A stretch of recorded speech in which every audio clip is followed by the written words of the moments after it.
Hello, this is Brent Keith from Flannel Games, and today I am going to teach you how to play Furtherance. Furtherance is a 1 to 4 player tactical and engine building civilization game. The ultimate objective of the game is to reach 6 victory points before anyone else does. You can do this by acquiring various buildings, items, and units throughout the game. So let's go through some gameplay. Basically, this game is an action selection game, so there are various actions you can take throughout the game. You will take these actions with the workers that are set in front of you, and each game you will have either 1 or 2 workers. In a typical game, you'll start with 1, but for beginner games, we recommend starting with 2 workers. And every round, the turn will take place over the course of 2 phases. In the first phase, you will turn your worker in order to have them perform one of these actions listed on the action sheet. And once your workers perform all their actions, then you are able to move and attack with the units that you have laid out on the board. So to set up the game, you give each player 4 coins to start, 1 or 2 workers depending on what mode of the game you're playing. Give everyone an action and reminder sheet, which are 2-sided. And then assign people to leaders. The way leaders work is you'll select a player to be the first player.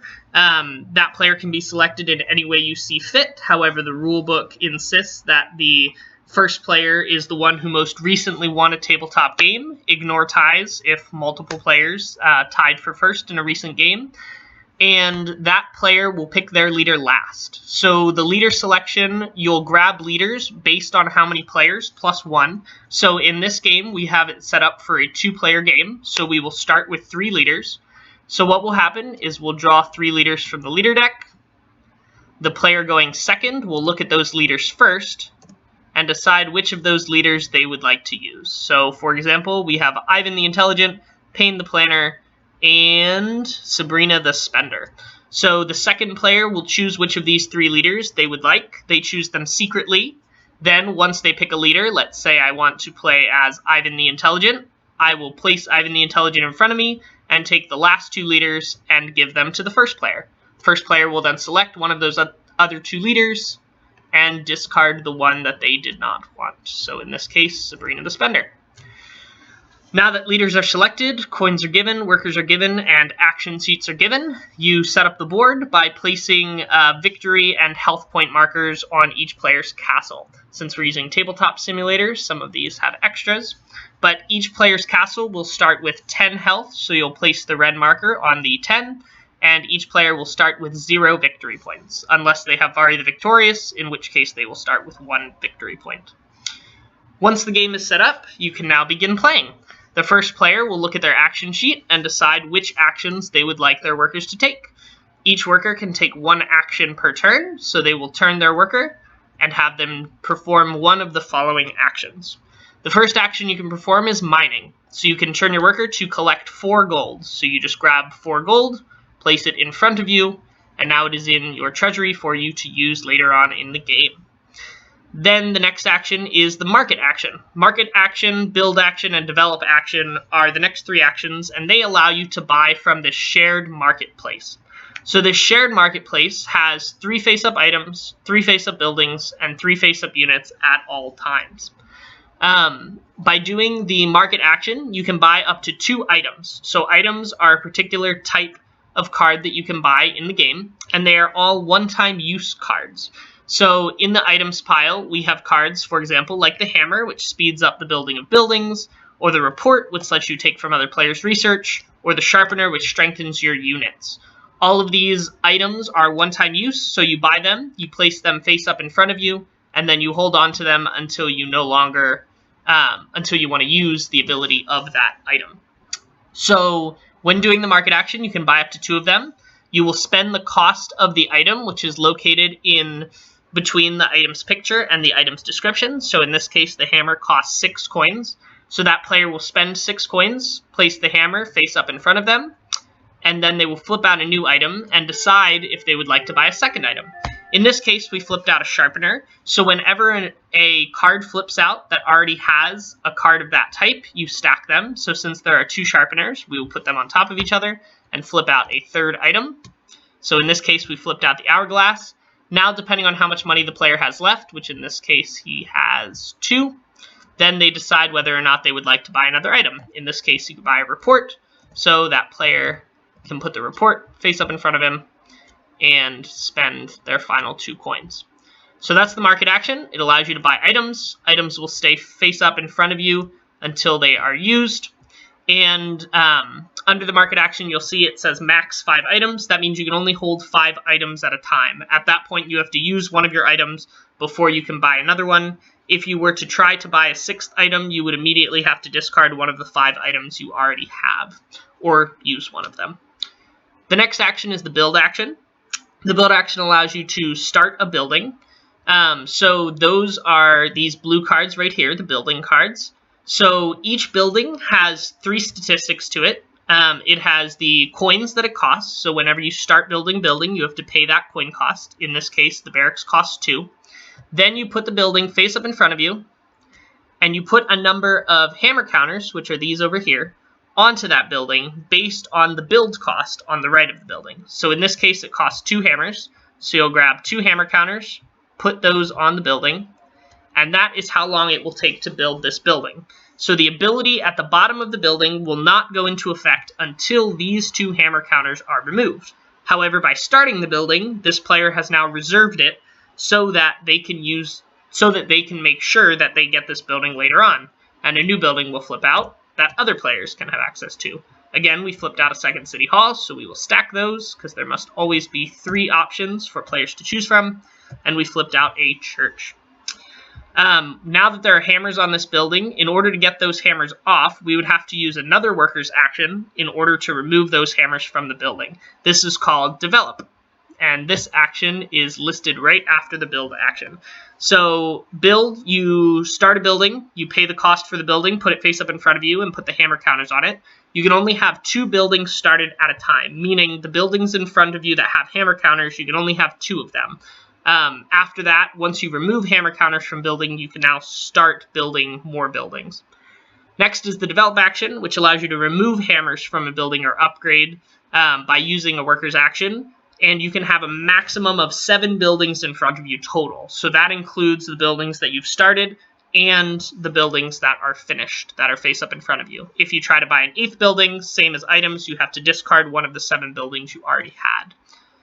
The next action is the recruit action. So these are the units. So units get played out onto the board. Units are these 3 face-up red cards you see right here. So what happens is you pay the cost of the unit, which is on the left side of the unit card. So that unit, this unit, for example, is the knight. It costs 4 coins, so this player can spend 4 coins in order to buy the knight. When a player buys a unit, they place it into one of the 3 spaces that their castle takes up.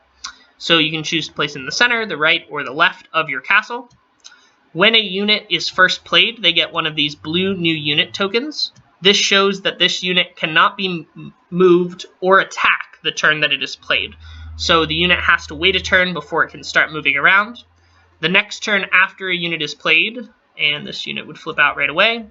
The next turn after a unit is played, this will be removed at the beginning of the turn. And then once the player finishes doing actions with both of their workers, they can now move and attack with all of the units they have on the board. So this is a separate phase from the actions that we are doing with our workers. We will do those first, and then we will move and attack with all of the units that we have on the board. It does not take any actions to move or attack with units. So the knight, for example, can then move 2 spaces. Units cannot move through walls, so each castle has a set of walls in the kingdom, so the unit cannot move up if it's in this space. It must move over first, and in any other kingdom, it cannot move through the walls that are in front of those kingdoms. So the unit must move around the walls in order to get out of the kingdom. So if the unit starts here, it can move 2 spaces forward, or it can move 1 space up and 1 space over. Each unit can only move orthogonally, so it can only move up and to the side. It cannot move diagonally. But each unit does get 2 movements per turn. So this knight could move up 1 space and then over 1 space, or up 2 spaces for its movement that turn. After a unit is done moving, the player can choose to attack with that individual unit.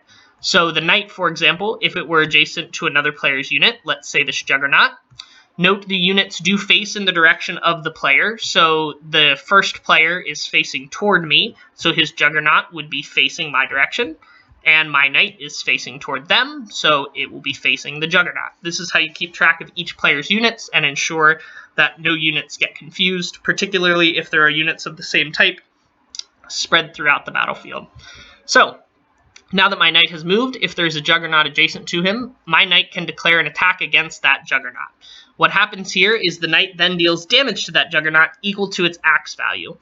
So the attack value, which is the number next to the axe on the right of the card, shows how much damage my Knight deals to the Juggernaut. And then once I deal that damage to the Juggernaut, that player can immediately decide if they would like that Juggernaut to counterattack. In most cases, they most likely will. So in this case, the Knight will deal 2 damage to the Juggernaut, and the Juggernaut will deal 1 damage back to the Knight. So that's what these black and red damage counters are for. The Juggernaut will deal 1 damage to the Knight. The Knight will deal 2 damage back to the Juggernaut. And then once damage is dealt for the battle, you check the health value of the unit. So the Juggernaut has 6 health, so 2 damage does not eliminate the Juggernaut. And the Knight has 3 health, so 1 damage does not eliminate the Knight. Each unit can also attack 2 times, so my Knight has attacked the Juggernaut once, so if there are other units adjacent, he could attack those, he could wait, or he could choose to attack the Juggernaut for a second time. So if he did, we would resolve the same way we did before. The Knight would do 2 damage to the Juggernaut would deal 1 damage back to the Knight, and then again we would check their health. So the Juggernaut has 4 damage and 6 health, so he lives, and the Knight has 3 health and 2 damage, so he lives as well. Once a unit is defeated, they will be removed from the board. So let's say this Juggernaut got 6 damage on it and was defeated. It will be removed from wherever it is on the board, and then the player who owns that unit would then have an opportunity to pay to get that unit added to their research. So each player has a pile of cards called their research, and each player's research can hold up to 2 cards. So whenever a unit dies, a player can pay 2 gold to add that unit face down to their research. And what happens is, later on, in the same way that players can buy from the open market, they can also buy cards from their individual research. So when this Juggernaut dies, that player can choose to let them go and discard them, or pay 2 gold to add them to their research so that later on they can buy the Juggernaut again instead of buying one of the 3 units that are face up from the unit pool. Additionally, you can attack castles. So, if my Knight were to get within range of my opponent's castle, which means a space in front of any of these 3 spaces, then my Knight is able to attack the castle. Note, none of my units are able to move inside of the castle of another player. So, my unit must stay outside of their castle. So, this is as close as my unit can get. This allows their castle to be open for them to play more units later on if they wish. In addition to attacking units, your units can also attack castles. Players' castles will start at 10 HP, but as units attack them, they can go down in HP and are not able to come back up unless you have a leader that says otherwise. So if my Knight were to attack this castle, no matter how much strength a unit has, that unit will only ever deal 1 damage to a castle. So in this case, my Knight has 2 strength, but since it's attacking a castle, it will only deal 1 damage. So if my Knight attacks this castle, the castle will go down 1 HP, and then the player who owns the castle will be allowed to counterattack with the castle against my Knight, in which case my Knight will take 1 damage. Again, I will check whether or not my Knight is killed from that. My Knight only has 1 damage and has 3 health, so he survives. And in this case, the castle has 9 HP remaining, so it survives as well. If a player manages to take another player's castle down to 0 HP, the player that destroyed the castle now gets an additional worker to put in front of them, and they immediately get 2 victory points toward winning the game. The player whose castle was destroyed is eliminated from the game, and then play proceeds as normal. In addition to the castle counterattacking, players can also defend their castles with units of their own. So for example, we talked about this player having a Juggernaut before. If this player has a Juggernaut, even if it is not adjacent to the Knight, but is still in the castle, If the knight were to try to attack the castle, the Juggernaut could defend it. Any unit within a castle can defend when another unit attacks the castle, again, even if they are not adjacent. So if this knight attempts to attack this player's castle, the Juggernaut can defend it. In that case, the knight will fight the Juggernaut as it would if the knight attacked the Juggernaut in the first place. So the Juggernaut would take 2 damage from the knight's strength, and the knight will take 1 damage from the Juggernaut's strength. The castle will not be injured at all in this case. In addition to defending your castle with units, you can also defend them with various buildings and items found throughout the game. For example, the catapult. Twice per turn, you may deal 1 damage to a unit inside your walls. So any unit that is in any of these 3 squares can be attacked by the catapult. That's a way of, for example, as the knight is fighting your castle or your units here, your catapult can throw rocks at the knight to ensure that the knight will die before it deals damage to your castle. There are many different ways to defend your castle, but ultimately the goal is to get to 6 victory points, and destroying other players' castles is a way to get there. So you must be cautious to avoid other people destroying your castles, or must build up a strong army to try to destroy other players' castles. Alright, so that is combat. That is how units are gotten. You can have up to 6 units on the board at a time. So under the recruit action, we can see there's a max of 6 units. Of course, as units die, you can then put more on the board as long as you don't have more than 6 at a time. Once you do have 6, unlike buildings and items, you are not able to buy a 7th and discard 1 from the board. The units that are on the board must be defeated before you are able to buy another unit. The next action is the research action. Research action allows you to look through one of these decks in order to find cards that you would like more than the cards that are face up. So we talked about the research a little bit with regards to units. A research pile is basically a hidden pile of cards that only you can purchase from. So in addition to these face up piles here, you can also purchase from your own private research. So when you do a research action, you turn your worker as you would with any other action. And then you can look at the top 3 cards of any of these 3 decks, the units, the buildings, or the items. So for example, if I want units that are not available face up, I can take 3 units from this pile. I can look at those units secretly, and then I can choose one to add to my research. In addition to choosing a unit to add to your research, let's say I want one of these Juggernauts, I can then also take the other 2 that I've selected, and I can put 1 back on top of the deck and 1 on the bottom of the deck. So for example, if I see another player doing a strategy that could do well with a flag bearer, I can bury that flag bearer on the bottom of the unit's deck to avoid that player potentially getting one in the near future. So researching not only gives you a private card that you will have access to later on, but it also allows you to control the card that will flip up next and a card that you get to put onto the bottom of the deck. At any time, you can only have 2 cards researched.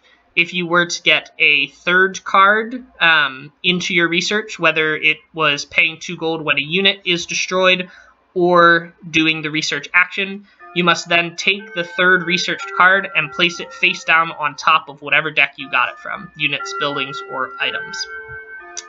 Then there is one final action that is not listed on this action sheet. It is listed on the workers themselves, and that is the workers upgrade action. So everyone starts with regular workers that are not trained in anything specific. However, you can upgrade those workers in order to get them trained in something specific. So for example, you can pay 5 gold to choose one of 2 upgraded workers and then place 3 hammer counters on it. So there is an upgrade deck right here.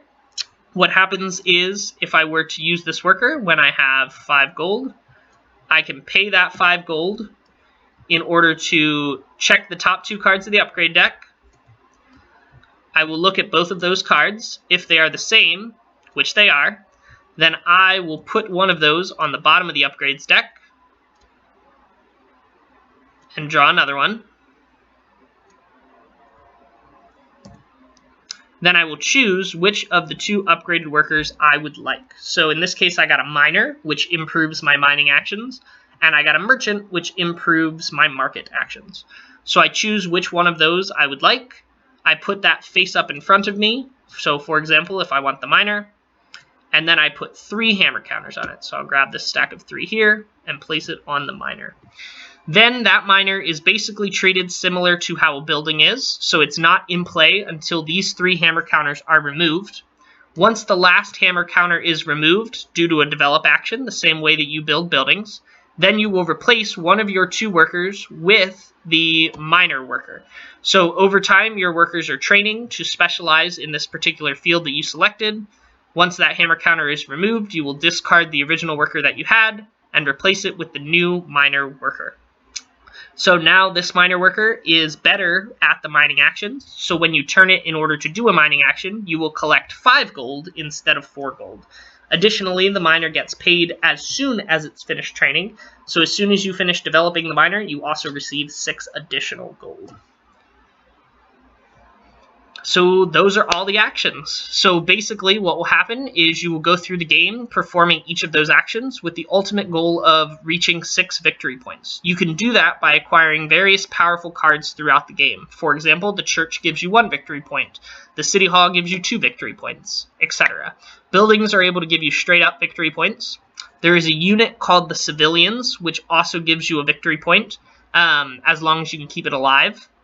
There is the flag bearer, which gives you a victory point for every 2 units you have in the center of the board. So if you can control the center of the board, you can get victory points from flag bearer.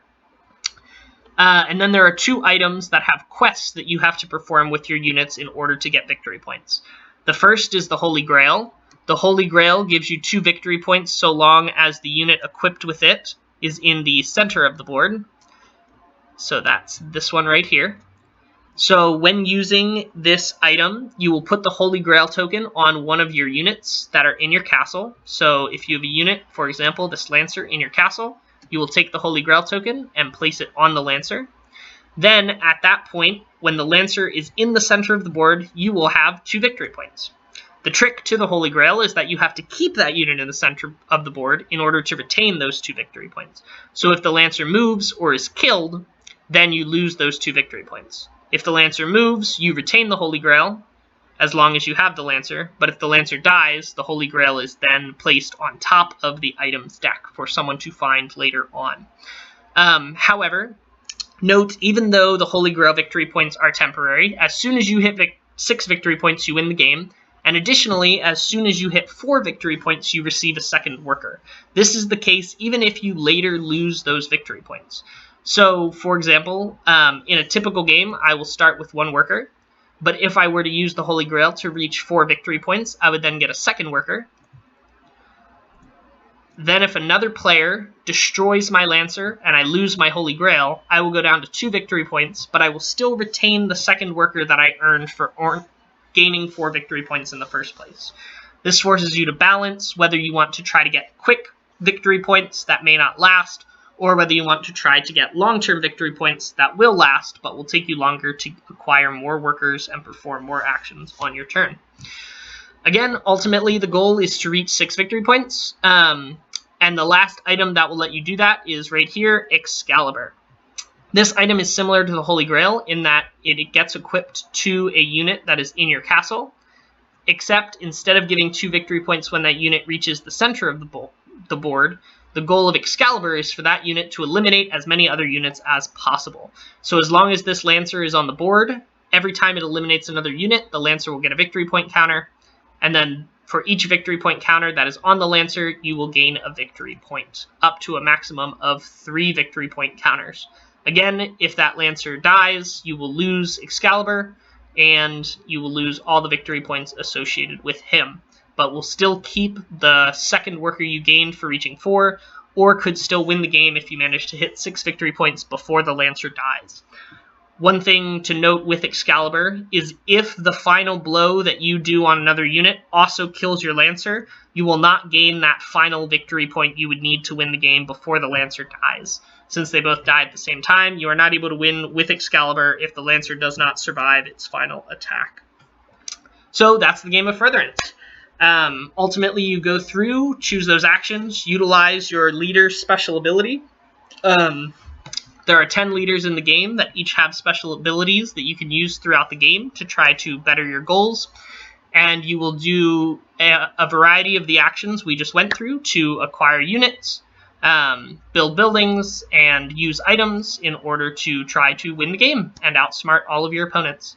So thank you so much for watching this video and learning how to play Furtherance.